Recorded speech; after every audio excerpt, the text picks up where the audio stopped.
Hello learners, welcome to Medical Multiverse. और आज हम सीखेंगे साइनोवियल जॉइंट्स के बारे में। तो साइनोवियल जॉइंट को जानने के पहले हम जान लेंगे जॉइंट क्या होता है। देखिए, जॉइंट होता है कनेक्शन बिटवीन टू बोन्स। दो बोन के अंदर जो आर्टिकुलेशन और उसे कनेक्शन भी कह सकते हैं वो होता है, उसे जॉइंट कहते हैं।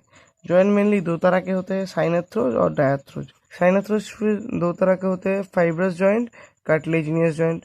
फाइब्रस जॉइंट में कोई मूवमेंट नहीं होता और कार्टिलेजिनियस में थोड़ा थोड़ा मूवमेंट, मतलब कुछ कुछ जॉइंट के अंदर ऑल डायरेक्शन में नहीं बट थोड़ा थोड़ा मूवमेंट होता है। पर डायाथ्रोस जो कि होता है उसे उसमें फ्रीली मूव होता है, मतलब वो जॉइंट फ्रीली मूव करता है। तो डायाथ्रोस को ही हम कहते हैं साइनोवियल जॉइंट। ठीक है। अब साइनोवियल जॉइंट क्या है?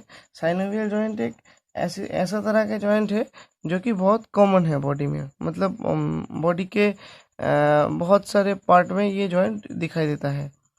और ये जॉइंट अलाउ करती है हर movement in all direction, in maximum direction. इसलिए ही इसे डायाथ्रोस कहते हैं। ठीक है। अब साइनाथ्रोज और डायाथ्रोज में मतलब डिफरेंस तो ये है कि ये मूव मूव उतना नहीं करता और ये ऑल डायरेक्शन में मूव करता है। और डिफरेंस क्या है? साइनाथ्रोज में दो बोन के अंदर कोई कैविटी नहीं होता, और डायाथ्रोज में मतलब साइनोवियल जॉइंट में हम देख ही सकते हैं, ये साइनोवियल जॉइंट है। इसमें ये एक बोन है, ये है बोन नंबर 1, ये है बोन 1 और ये है बोन 2। तो हम देख ही सकते हैं इस दो बोन के अंदर ये जो होता है ये कैविटी है। तो यही डिफरेंस है साइनोथ्रोस और डायाथ्रोस में। तो ये है साइनोवियल जॉइंट जिसमें एक कैविटी होता है। अब साइनोवियल जॉइंट का जो फीचर होता है वो मेनली देख लेंगे हम। तीन फीचर है यहाँ पर: आर्टिकुलर कार्टिलेज, आर्टिकुलर कैप्सूल और साइनोवियल फ्लूइड। अच्छा, ठीक है। तो पहला है आर्टिकुलर कार्टिलेज। आर्टिकुलर कार्टिलेज किसे कहते हैं? देखिए, ये जो दो बोन है, बोन 1 और बोन 2, इसमें बोन 1 में देखिए ये जो सरफेस है इसे क्या क्या क्या कहते हैं? Articular surface. आर्टिकुलर सरफेस कहते हैं। अब ये भी आर्टिकुलर सरफेस है। तो ये जो आर्टिकुलर सरफेस के मतलब आउटर लेयर में जो ये ग्रीन कलर का मैंने लिखा है इसे कहते हैं आर्टिकुलर कार्टिलेज। Articular cartilage. ठीक है। तो आर्टिकुलर कार्टिलेज क्या होता है? आर्टिकुलर सरफेस में जो कार्टिलेज होता है उसे आर्टिकुलर कार्टिलेज कहते हैं। तो ये articular cartilage hyaline cartilage type का है। हाइलिन कार्टिलेज मतलब बहुत स्मूथ कार्टिलेज होता है। इसलिए ये कार्टिलेज क्या हेल्प करती है? ये फ्रिक्शन को रिड्यूस करती है। मतलब बोन के अंदर, दो बोन के अंदर फ्रिक्शन को रिड्यूस करती है। इसलिए ही ये जॉइंट ये जॉइंट बहुत ही फ्रिक्शन लेस होता है और साइनोवियल जॉइंट में स्मूथ मूवमेंट होता है। ठीक है। तो आर्टिकुलर कार्टिलेज और क्या क्या करती है? Absorb the shock in case of injury. हमें जब मान लीजिए नी जॉइंट में इंजरी होने के समय ये जो आर्टिकुलर कार्टिलेज होता है वो जो इंजरी का जो शॉक है उसे एब्जॉर्ब कर लेती है, मतलब एज अ कुशन काम करती है, वर्क्स एज अ कुशन। और वो जो इफेक्ट है जो इंजरी का उसे रिड्यूस करने की कोशिश करता है। तो आर्टिकुलर कार्टिलेज ये करता है। और आर्टिकुलर कार्टिलेज का एक फैक्टर है कि आर्टिकुलर कार्टिलेज में ब्लड सप्लाई नहीं होता, कोई ब्लड वेसल्स नहीं होता आर्टिकुलर कार्टिलेज में। अब देखिए, इसके बाद आता है आर्टिकुलर कैप्सूल। इसे कहते हैं आर्टिकुलर कैप्सूल। तो इस पूरे को कहते हैं आर्टिकुलर कैप्सूल। अब आर्टिकुलर कैप्सूल का दो लेयर होता है, it has two layers.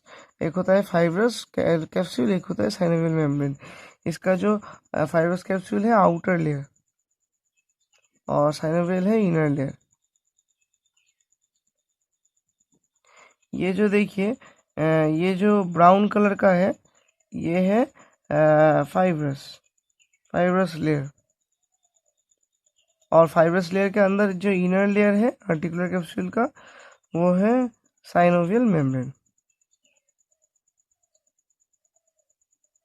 Synovial membrane. अब इसके बाद आता है जो आर्टिकुलर कैप्सूल का जो फाइब्रस लेयर है, मतलब आउटर लेयर, मतलब ब्राउन कलर का, उसे जान लेते हैं। तो फाइब्रस कैप्सूल क्या होता है? फाइब्रस कैप्सूल और फाइब्रस लेयर, फाइब्रस टिश्यू से बनता है, ठीक है। और फाइब्रस लेयर जो कि बोन का जो आउटर पार्ट है, मतलब यहाँ पर ये जो आउटर पार्ट है बोन का, ये जो आउटर पार्ट है, इसे क्या कहते हैं? पेरियोस्टियम कहते हैं। फाइब्रस लेयर देख लीजिए, ये पेरियोस्टियम की साथ एक साथ अटैच होता है, कनेक्ट्स विथ पेरियोस्टियम, ठीक है। और इसे कैप्सुलर लिगामेंट भी कहते हैं। लिगामेंट का काम क्या होता है? लिगामेंट का काम होता है कि दो बोन को कनेक्ट करना होता है, लिगामेंट का काम। तो ये फाइब्रस कैप्सूल भी ये काम करती है, दो बोन को कनेक्ट करती है पेरियोस्टियम के साथ। और फाइब्रस कैप्सूल का काम होता है ये बोन को एक साथ रखता है, मतलब दो बोन को एक साथ रखता है, मतलब अलग नहीं होने देता, मतलब जो स्टेबिलिटी है, स्टेबिलिटी मेंटेन करती है, स्टेबिलिटी। सो यही होता है फाइब्रस कैप्सूल। अब देख लेते हैं जो इनर लेयर है, साइनोवियल मेम्ब्रेन, मतलब ये ब्लू कलर का जो इनर लेयर है, ये साइनोवियल मेम्ब्रेन देख लेते हैं। साइनोवियल मेम्ब्रेन क्या होता है? Synovial membrane mainly connective tissue से बनता है। It is a connective tissue membrane. Synovial membrane का काम होता है कि ये मेम्ब्रेन सीक्रेट करती है साइनोवियल फ्लूइड, मतलब देख लीजिए यहाँ पर डॉट डॉट से मैंने मेंशन किया है, ये है साइनोवियल फ्लूइड कैविटी के अंदर। तो ये साइनोवियल फ्लूइड जो कि साइनोवियल जॉइंट का एक मेन पार्ट होता है, उसे कौन सीक्रेट करता है? Synovial membrane. तो ठीक है, इसके बाद क्या होता है? साइनोवियल मेम्ब्रेन से जो साइनोवियल मेम्ब्रेन में जो साइनोवियल सेल होता है, वो हाइलुरोनिक एसिड भी सीक्रेट करती है। हाइलुरोनिक एसिड का काम होता है कि ये साइनोवियल फ्लूइड का जो विस्कोसिटी है उसे हाइलुरोनिक एसिड मेंटेन करती है। इस जॉइंट कैविटी के अंदर अगर कोई बैक्टीरिया और अदर माइक्रोब अगर आए, तो उसे फैगोसाइटिक एक्टिविटी से साइनोवियल मेम्ब्रेन रिमूव करती है। तो अब है साइनोवियल फ्लूइड। तो साइनोवियल फ्लूइड का पहला काम है supply nutrients to the articular cartilage. मैंने पहले ही बोला था, ये जो ग्रीन कलर का आर्टिकुलर कार्टिलेज मैंने मेंशन किया है, आर्टिकुलर कार्टिलेज, ये इसमें कोई ब्लड वेसल नहीं होता, इसलिए इसमें ब्लड सप्लाई नहीं होता। तो ये न्यूट्रिशन कहाँ से लेता है? न्यूट्रिशन लेता है साइनोवियल फ्लूइड से, ठीक है। और इसके बाद है प्रोवाइड्स लुब्रिकेशन। लुब्रिकेशन मतलब जो स्मूथ मूवमेंट होता है, ये फ्लूइड स्मूथ मूवमेंट प्रोवाइड करती है। मतलब जैसे कि मशीन में ऑयल डालने से मशीन अच्छा काम करती है, वैसी तरह ही साइनोवियल फ्लूइड से हमारा जो जॉइंट होता है, साइनोवियल जॉइंट, वो स्मूथली काम करती है। ये एक स्मूथ फ्लूइड नहीं, स्मूथ मूवमेंट है, स्मूथ मूवमेंट प्रोवाइड करती है। अब तो ये साइनोवियल फ्लूइड एक थिक और स्टिकी फ्लूइड है, जो कि ऐसा लुब्रिकेंट काम करती है जॉइंट के लिए, थिक स्टिकी फ्लूइड, ठीक है। अब इसके बाद है work as a cushion in injuries.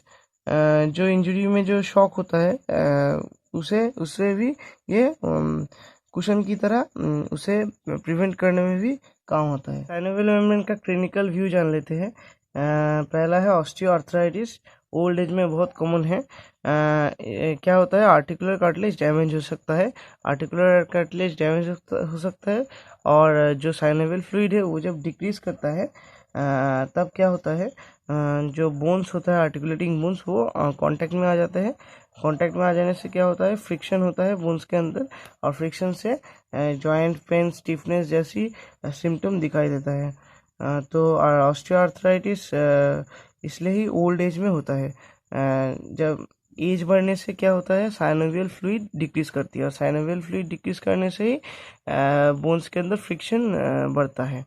Osteoarthritis होता है mainly large weight bearing bones के अंदर, मतलब जैसे कि हिप और नी जॉइंट में ऑस्टियोआर्थराइटिस दिखाई देता है। इसके बाद है रियोमेटॉइड आर्थराइटिस। रियोमेटॉइड आर्थराइटिस एक ऑटो इम्यून डिजीज है। ऑटो इम्यून डिजीज मतलब बहुत खतरनाक हो सकता है, ऑटो इम्यून डिजीज। तो ऑटो इम्यून क्यों है? क्योंकि इसका जो हमारा बॉडी का जो इम्यून सिस्टम है, immune system attacks tissues of synovial cells, इसलिए इसे ऑटो इम्यून डिजीज कहते हैं। तो साइनोवियल सेल को अटैक करने से क्या होता है, जो जॉइंट लाइनिंग है वो डिटीरियोरेट करता है, मतलब अफेक्टेड होता है। इससे क्या होता है, इससे पेनफुल स्वेलिंग होता है, बोन इरोशन होता है, मतलब बोन में जो डिटीरियोरेशन है वो होता है। और इससे क्या होता है, फाइनली जॉइंट डिफॉर्मिटी होती है, मतलब जॉइंट का साइनोवियल जॉइंट का डिफॉर्म होना स्टार्ट करता है।